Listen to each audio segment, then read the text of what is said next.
Presenting Orson Welles as the Third Man.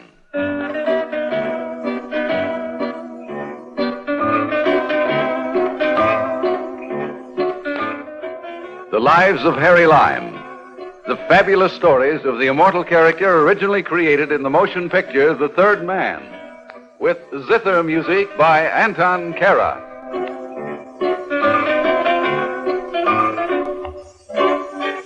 I once thought I knew all about women. Of course, I was pretty young at the time. How was I to know that Mercy would squeal on me? Still, I soon grew up, and since then I've made a few simple rules. Blondes cannot be trusted. Redheads aren't reliable. And if you want to avoid trouble, never get mixed up with a brunette. Yes, if you follow these rules, life is much more simple. There's only one trouble: it isn't any fun. In my life, I'm glad to say I've had a lot of fun. Take that time in Algiers. Some people say you live and learn, but I, for one, prefer to learn and live.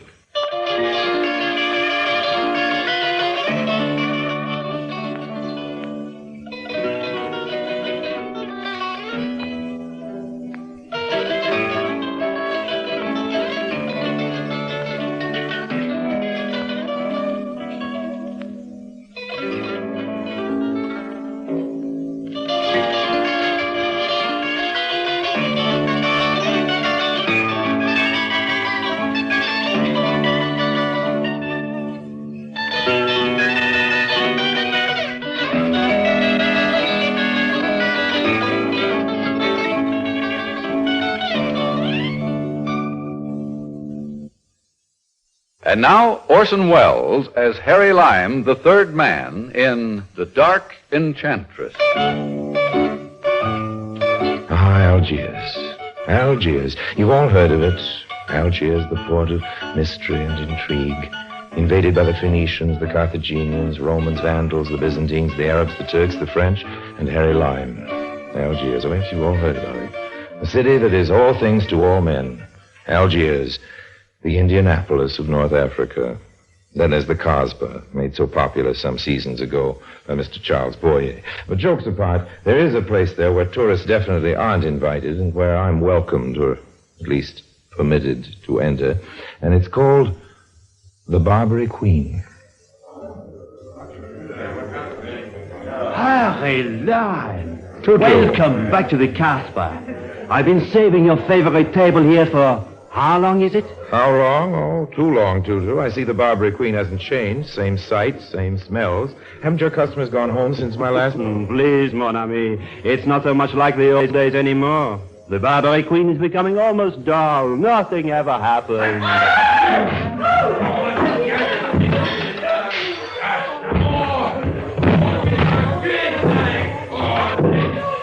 Almost dull, eh? Tutu, nothing ever happens? How many throats are slit on a night when things do happen? No, Lucien, these pigs are making me trouble. No, stop it. No, stop it, I'll kill you. Throw them out. All right, the fight is finished. The trouble is over. You have not been served yet, monsieur? Tutu is wrong. It appears the trouble is just beginning. That depends on what you call trouble. May I join you? Allow me. Thank you. You haven't been to the Barbary Queen before? Not recently, not since you joined the staff. Magda, I'm glad you discovered my friend. This is Harry Lime. You treat him good. He's a fine man. I shall do my best, Tutu. Now, I send over 2 drinks on my house. Tutu's a busy little bee. You're friends with Tutu, and you're an American. Few Americans ever come here, and none of them are friends with Tutu. Oh, we aren't exactly bosom chums, Tutu and I, but we've been partners in a couple of deals. No, so that's it. I knew you must be valuable to him. And you, Magda?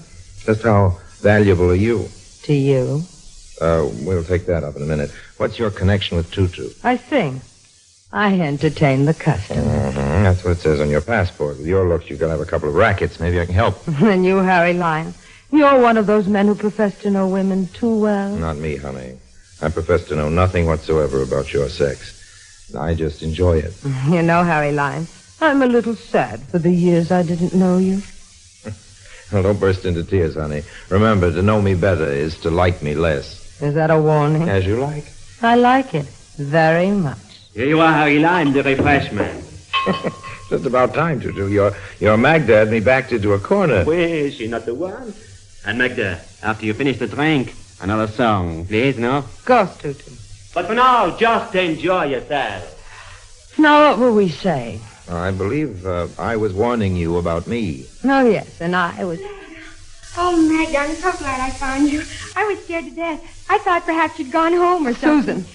Oh, say, the Barbary Queen is turning into a regular grab bag of surprises. Since when do high school girls cavort about in such a den of iniquity? You're an American. Did you think you were the only one? You don't have to be nasty about it. Susan, I thought I told you never to come to the Queen. Oh, but Magda, I wanted to hear you sing. You have no business in the Casbah at all. It's dangerous for tourists. Particularly for a young girl like you. Oh, it was all right, Magda. Nobody paid any attention to me. And I arrived here just in time to see the last of the fight. Wasn't it thrilling? You must leave, Susan. I can't give you any time tonight. As you see, I'm working. Go back to your hotel. I'll see you tomorrow. That's the way you want it. That's the way I want it. You're not angry. No, of course not. Go now, Susan. Like a good girl. All right, then. I hope I didn't cause you any trouble, Magda. Oh, these Americans. We try to be nice to them, show them around. Well, I'm an American. You? You're not an American or a European or anything. You're Harry Lime. I drink to our long friendship. Thanks, honey. Now you better go sing your little song. I've got something to attend to. Susan, that's what you're going to attend to. Honey, you're a mind reader. That schoolgirl. Well, there's nothing wrong with getting an education. Schoolgirls are okay with me, particularly when they're cute little redheads, but I don't think they've got much business in the Casbah, not in this part of it, not this late at night. It just occurred to me that your friend Susan may have more trouble getting out of the Casbah than she had coming in. Very well, Harry. If you wish to be gallant, when you tire of her, then you know where to find me. I'm always here, or in my rooms above the cafe. Okay, honey. Now, if you'll excuse me, you'll sing a You're little very song. insulting, Harry Lyman. Now I'll tell you something. I don't care whether you come to see me or not. I don't care whether I ever see you again. Magda, honey, don't say I didn't warn you. Remember, to know me is to loathe me.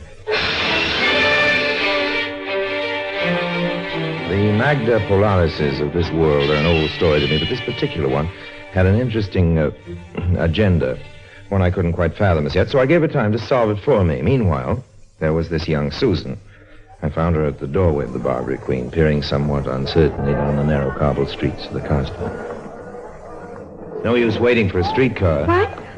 Oh, you're the man who was with Magda. Yes, I was just leaving. Suppose we scram out of here together. Thank you, but I can take care of myself. I can take care of myself. A familiar title. So many sad little stories of girls like you. You're going to start lecturing. My dear Susan, a lecture is the farthest thing from my mind. If you want to get kidnapped, it's your business, not mine. I think it's silly. The Casbah's no more dangerous than Market Market Street. I thought you hailed from San Francisco. What? Nob Hill, an old family, isn't that right? How did you... It shows, Susan, it shows. Even the dusky shadows of the Casbah. Don't your parents worry about you? Never mind my parents. I never minded my own. Of all the fresh... Oh, all right. I'll go with you.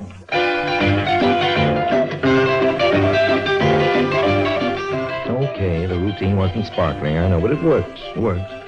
I'd smelled money from the first moment I set eyes on Susan.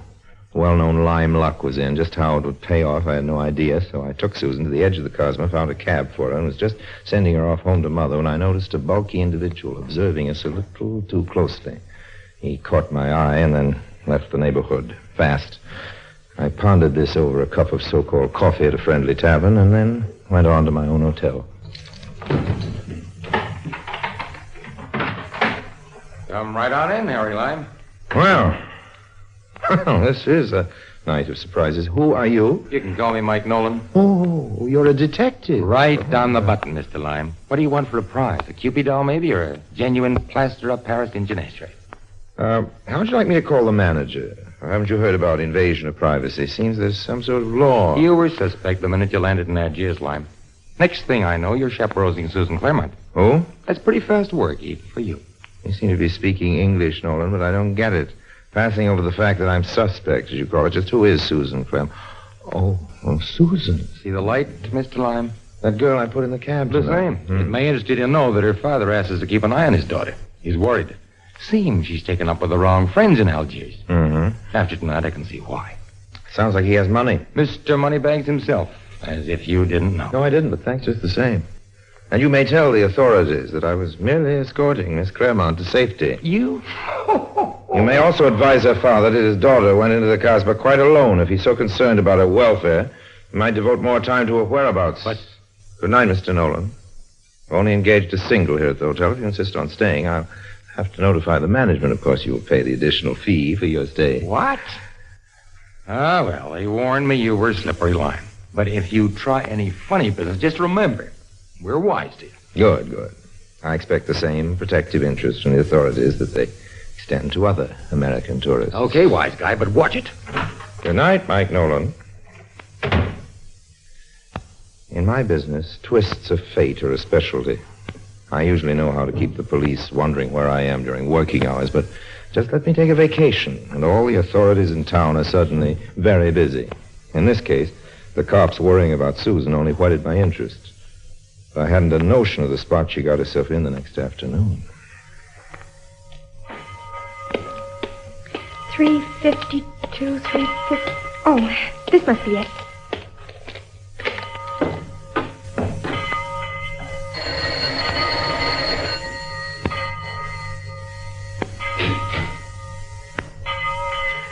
Oui?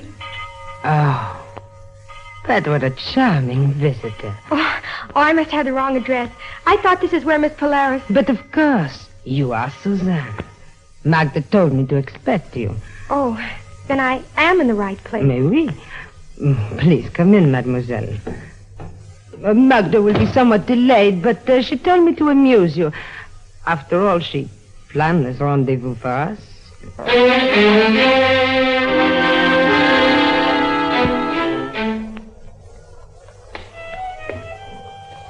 Please,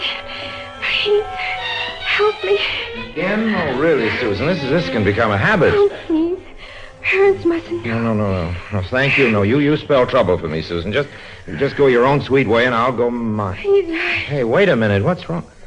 Oh, she's been drugged. No, she's done it. All I need is for Mike Nolan to walk by and see Susan draped in my arms like this. Well, if I must, I must. Taxi! Yes, monsieur. You heard me. I want a taxi. No taxis, monsieur. Please, buy a rug. I don't want a rug. Get me a horse and carriage. Streets too narrow, monsieur. Like to see some pretty girls, dancing girls? I got my own pretty girl. We're not going dancing. She's unconscious, and I want to get her home quick. Get me a donkey or something. Get me a camel. Get me a helicopter. Get me out of here.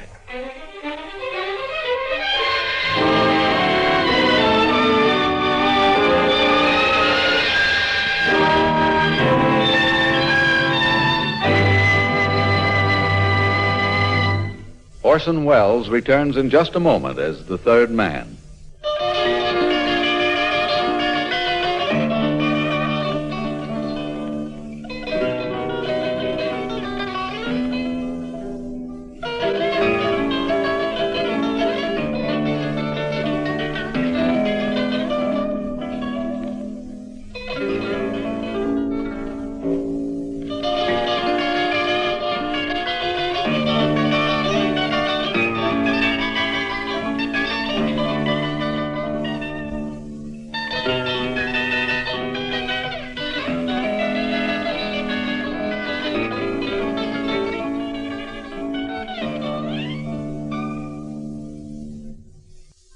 And now, Orson Welles, as the third man, continues with The Dark Enchantress. I didn't dare take Susan to my place. It was just possible she was a police plant. So I took her to the last place I ever thought Harry Lime would enter, the convent of the Little Sisters of Charity, just off the Casbah. The poor child. This is a terrible thing, Mr. Lime. Where am I? You are quite safe, my child. And you fainted, Susan. I brought you to this convent. But Charles. Charles? There is no one here by that name. Oh, what a fool I've been. Would you like to tell us just what happened, Susan? Oh, no, just leave me alone. Perhaps you should take this matter to the police, Mr. Oh, Lime. no. I think her parents are the ones to judge that, sister. Oh, no, they mustn't know. I'll get the money from Dad somehow. Money? Come, my child. Tell us what happened. Nothing is so bad that a little understanding won't ease. Well, I went to Magda's apartment to meet her, I thought. But he was there instead. He? He said his name was Charles Poncaire. He was very good looking, about my height and dark. He said Magda had arranged the meeting, and he served cocktails. And it was after that things grew hazy, and I don't remember. Mickey's. What, Mr. Lyon? Susan was evidently drugged, sister. The cocktails were drugged. Oh, yes. When I came to, Charles was very different. He said if I didn't get him 5,000 pounds, he'd tell my parents I'd been along with him, and he knew all about me and where we were staying, everything. There, child. How did you manage to get from Magda's rooms over the Barbary Queen to where I ran into you, Susan? Your condition certainly didn't warrant it. But Magda doesn't live above the cafe, Mr. Lyon. She said she was staying at 356 Rue Madelon. Rue Madelon? I fought with Charles and I ran out in the street and I didn't know what I was doing. Mr. Lyon, this is Rue Madelon. That 356 address is almost across the street. The building on the corner. Oh, so Magda keeps two establishments. She must have given me the wrong address. What'll I do? Go home to Mother and tell all. That's what you do. It's the only way, Susan, unless you prefer the police. Oh, no. You happened into an unscrupulous blackmailer, and the best way out of the trouble is to inform your parents what has happened and then leave the rest to me. Oh, you'd do that for me? I find I do have an Achilles heel, my dear. Oh, how can I ever thank you? No, don't start weeping again. We'll flood out the Little Sisters of Charity. Come on, Susan. Let's get to your parents before I change my plan. Mr. and Mrs. Claremont were exactly what I'd expected. Wealthy, well-meaning, and incredibly stupid about the realities of life. All this fitted into my plan perfectly, and as Mother Claremont bustled her child into the boudoir, Father Claremont and I discussed business. This is a terrible thing, Mr. Lime. Why such a scandal could wreck my daughter's reputation? I can't understand how she could allow herself to get into such a predicament. Well, it happens all the time, but how such things happen to beautiful young girls is beside the point now, Mr. Claremont. The important thing is how to deal with this Charles Poncaire. I'd like to beat him to a pulp. That'd make a pretty headline for the Chronicle. Financier manhandles daughter as blackmailer. Please, this must never get to the press. That's why I suggest you keep the police out of it. What shall I do then? Claremont, do you trust me? You, of course, Mr. Lime. Why, you saved my little girl. Then give me the 5,000 in cash. What? Allow me to pay off your blackmailer and see that he doesn't come back for more, Mr. Claremont. You see, I understand these things.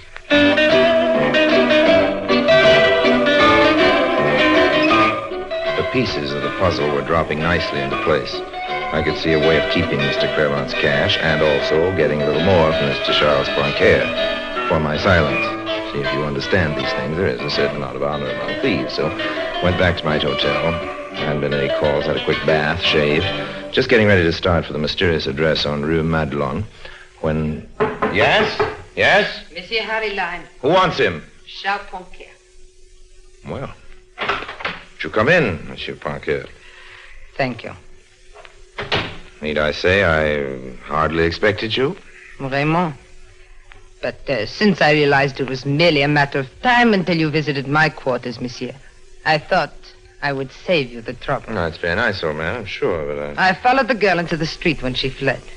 I saw her approach you. As simple as that. Oui. And from said meeting, you knew my identity, that Susan would tell me all. And that you would offer to aid the distressed family, that you have, in fact, my $5,000. I see. Your powers of observation amaze me, Mr. Poncaire. Susan called Magda and confided in her. And you and Magda? Are birds of a feather, Monsieur Lyon, even as you are. Oh. Learning this much from Susan, Magda took the trouble to learn more about you. I see. I underestimated the lady. You're not the first one. And now, my money. First, tell me one thing. Oui. Even though I am a bird of your feather, Poncaire, what's to stop me from going to the police with the whole story? You did not think I would allow you to continue living, Monsieur Lyon? Well, there's no harm in asking. So, this is the picture. I hand over the loot and you dispose of me. Is that it? But of course. Again, with the silence is a beautiful way to end such a life. Your body will be found, but the world will be most happy to be rid of Harry Lime. It will not worry about who did it. You sound as though you were enjoying this. I am. I suppose I have no choice in the matter. None whatsoever. Even though I planned how to get much more revenue from Mr. Claremont, $50,000 as a starter. 50,000. And this time, no one will tell Magda. We split the take. You and I. Come no closer, monsieur. I was just going to deliver this down payment. Ah! Missed me. And I track a buck and snare a doe. Let me go. Oh, no, Magda. This is too good a joke, and it'll cost you your 5,000. Come on, up with your hands. Both of you. Well, Mike Nolan again. You're a busy guy. This isn't my doing, Mr. Lime. I try to explain... Well, gentlemen, this looks like the end of the story. The clock has struck 12, the coach has turned into a pumpkin, and the prince has changed into Cinderella. Hey, what are you talking about, Lime? If you'll take this lady off my hands, Nolan, I'll attempt to explain. Lady? Him? Is that the man that my daughter... Hold it, Claremont, Nolan. Allow me to introduce Magda Polaris. You fool. This is unbelievable. Magda and Charles Ponquer are one and the same, Mr. Claremont. She assumed masculine disguise to blackmail her own sex and used her own devastating personality and appearance to hypnotize the masculine. Quite a girl, I should say. Don't believe him. He was trying to talk me into getting more money from you, Claremont. That I believe. Like I said when Claremont told me you were helping him, Lime, he was jumping from the frying pan into the fire. Looks like we got here just in time. As always, Detective Nolan, you have performed magnificently. What are you trying to give me, Lime? Nothing but praise, you flatfoot. But to Mr. Claremont, I give $5,000, the blackmail fee for which I did not have to pay. I can't find words to thank you, Mr. Lime. Now, just wait a minute, Mr. Claremont. This guy's trying to weasel out of a fast deal. I believe what this Magda dame says. He was in on the deal with her, and he's hungry for more. Mr. Nolan, I asked the authorities to watch my daughter's activities, yet she fell into the worst kind of trouble. Mr. Lime was the one who saved her. But don't you see his angle? He was trying to... I came here with you to prove to you his innocence, but that wasn't necessary. Mr. Lime has pleaded his own case and won. What? No, he's guilty, I tell you. As guilty as I am. Take this woman away, officer. I'll be down later to prefer charges. Oh, whatever you say, Mr. Claremont. Come on, you. I'll get even with you, Harry Lime, if it takes 100 years. I don't know how to thank you, Mr. Lime. Now I'm doubly in your debt. Won't you accept a more substantial expression of my gratitude? This $5,000, for instance. $5,000 with pleasure, Mr. Claremont. With pleasure. Another payoff. What's the game now, Lime? What are you taking that money for? Charity, old man, charity. Charity? That's a new one. Yes, as a matter of fact, it is. Entirely new. I'm surprising myself, old man, but then I'm a surprising kind of guy. I swore a solemn oath years ago never to do anything fundamentally decent if I could possibly avoid it. And look what I'm up to now. Taking money again. That's what you're up to, exploiting these people. Nolan, there's a reward out for Magda, isn't there? A reward. Well, don't try to chisel in. The reward goes to me. Now, just a minute. I don't want to be greedy, old man, but I've got my expenses to cover. But you got $5,000. Oh, but that isn't for me, Nolan, old man. No, believe it or not, this $5,000 is going to the convent of the Little Sisters of Charity. It's going to Right. That ought to help them offer sanctuary to someone else's wandering daughters. Well, now I've heard everything. Tell you what, old man, I'll cut you in on the reward. Now, look, you're off your rocker. Now I know it. Lime giving dough to a convent? And splitting the reward with you, Nolan. The reward, a small percentage. If you promise never to tell. About the split? About the convent. After all, old man, I've got my reputation to think of.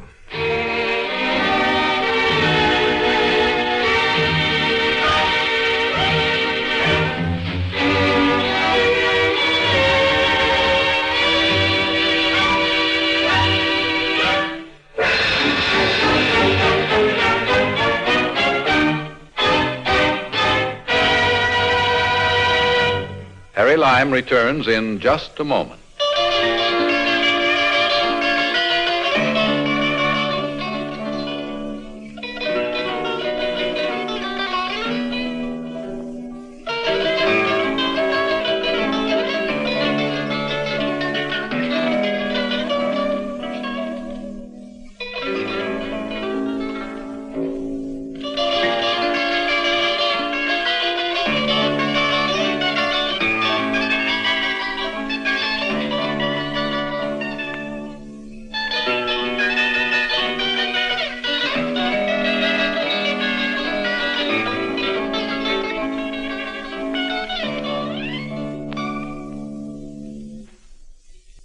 And now, Harry Lime. So now, friends, you know all. Harry Lime, who started his career by putting his hand in the poor box, slipped so far that he even gave some money to a convent. Believe me, I was so depressed after doing it, I got right out of town, took a tramp steamer that night. Funny thing, the name of the ship was the SS Polaris. Yeah.